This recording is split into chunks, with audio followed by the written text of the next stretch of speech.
반갑습니다. 한입니다.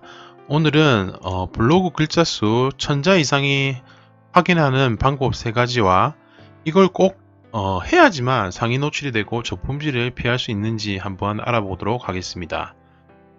참고로 현재 작성하시는 블로그 에디터는 글자 수 확인이 불가합니다. 네이버 공식 블로그 및 네이버 고객센터를 통해서 확인을 해봤는데 특이하게 정말 있어야 할 글자 수 확인을 블로그 글 작성란에는 없다는 것이 조금 아쉬웠습니다. 대신 첫 번째로 네이버 자체 글자수 확인 기능이 있습니다. 네이버 검색란에 네이버 글자수 확인을 쳐보시면 관련된 글자수를 갖다가 공백 포함해서 공백 제외해서 이런 식으로 확인을 하실 수가 있습니다.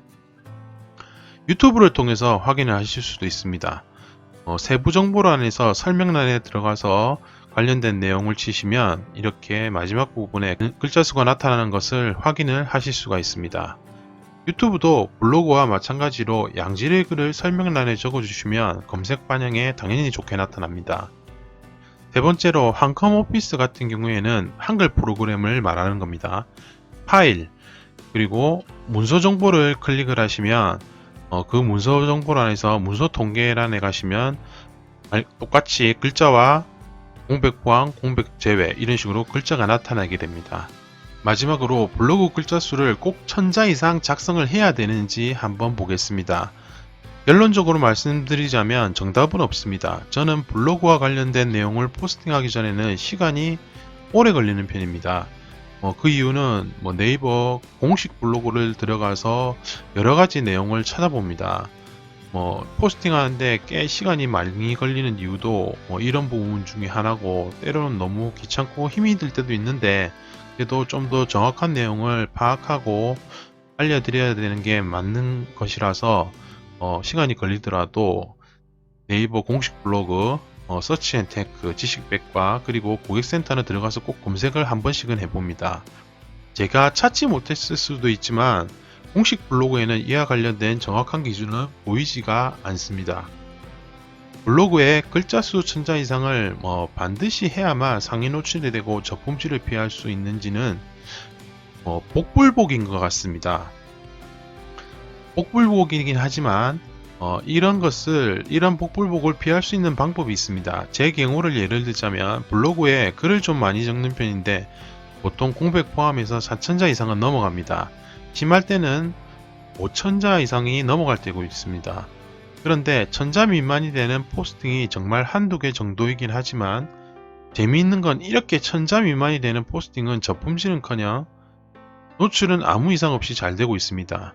그리고 정말 심혈을 기울여서 작성한 그것도 5000자가 넘는 포스팅 두 건은 저품질까지는 아니지만 노출이 제대로 되지 않는 이상현상으로 나오고 있는 것도 있습니다. 블로그 노출 및 검색 누락을 확인하는 두 가지 사이트가 있습니다. Where is Post하고 블로그 유틸 24가 있습니다. 블로그 유틸 24 같은 경우에는 블로그 글이 이상현상이 나오더라도 들어가서 확인하시면 검색으로 나올 때도 있습니다. 물론 제 경우이지만 글자 수와 노출의 상관관계에는 정답은 없습니다. 하지만 정답이 없다고 해서 가만히 있어서는 당연히 안 되겠죠. 네이버가 원하는 것은 글자 수를 원하는 것은 아닙니다. 적은 글자 수라도 사람들이 원하는 것, 체류 시간을 길게 가지고 있는 글들을 원하는 것입니다.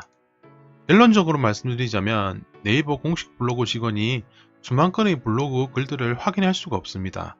여러분들도 자주 들어보셔서 아시겠지만 C랭크, 다이아플러스 알고리즘에 기반을 두고 네이버 AI가 판단을 합니다. C랭크에 대해서 알아보겠습니다. C랭크는 블로그의 신뢰도를 평가하는 알고리즘을 C랭크라고 합니다.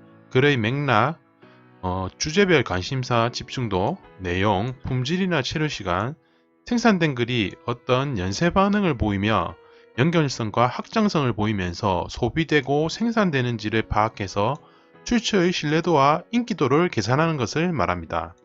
다이아플러스 알고리즘에 대해서 한번 알아보겠습니다. 다이아플러스 알고리즘이란 좋은 출처와 좋은 문서를 잘 노출하기 위한 것이고, 신뢰도가 높다고 판단된 문서에 대해서 더 많은 정보를 포함하고 있는 문서를 우선 노출하고 상위 노출을 할 수 있게 활용되는 시스템을 말합니다. 그 중에서 질의의도 분석기는 질의의 패턴을 분석을 하고, 문서 패턴 분석기는 문서 구조, 문서 텍스트, 이미지 정보 등을 분석을 합니다. 문서 확장 모듈은 의미가 있고 대체가 될 만한 단어를 문서에 추가해서 문서와 검색의 매칭 확률을 높이는 것이고, 다이아플러스 랭킹 알고리즘은 다양해진 패턴들을 사용자 피드백을 통해서 질의 의도에 적합한 문서인지 유동적으로 파악해서 다양한 검색 결과를 제공하는 것을 말합니다. 이러한 모든 것들을 알고리즘이 새로운 데이터를 반영해서 학습하고 지속적인 피드백 개선을 하는 것을 말합니다. 결론은 본인 스스로 직접 양질의 글들을 만들어야 한다는 것입니다. 복잡하시죠? 네, 저도 복잡합니다. 초보분들 같은 경우에는 이 말이 무슨 뜻인지도 잘 모르실 것이고, 고수분들은 잘 아시겠지만 실제 이러한 내용을 토대로 글을 작성하는 것이 가장 좋습니다. 하지만 저 역시도 매번 이런 생각을 가지고 글을 작성하긴 하지만 때론 너무 복잡하고 힘들 때도 있습니다.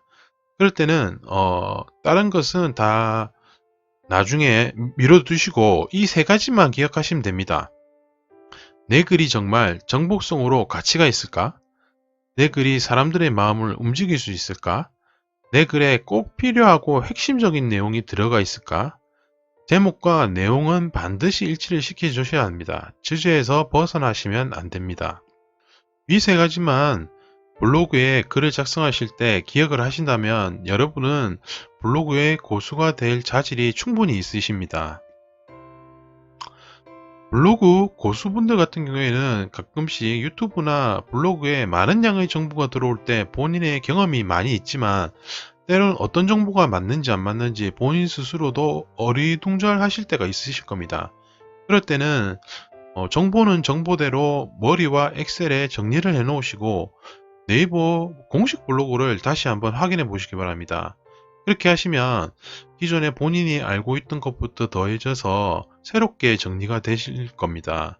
학교 다닐 때 수능 만점 받았다는 친구들이 하는 말이 있습니다. 전 교과서에 충실했을 뿐입니다. 이 말을 전 예전에 거짓말이라고 욕을 했습니다. 그런데 세월이 많이 흘러서 이제야 느끼는 것이 있습니다. 아, 걔들이 거짓말을 한 게 아니라 진짜 사실을 말했구나. 기본이 중요합니다. 여러분들도 잊지 마시기 바랍니다. 오늘 내용이 도움이 되셨다면 구독과 좋아요 부탁드립니다. 지금까지 환이었습니다. 감사합니다.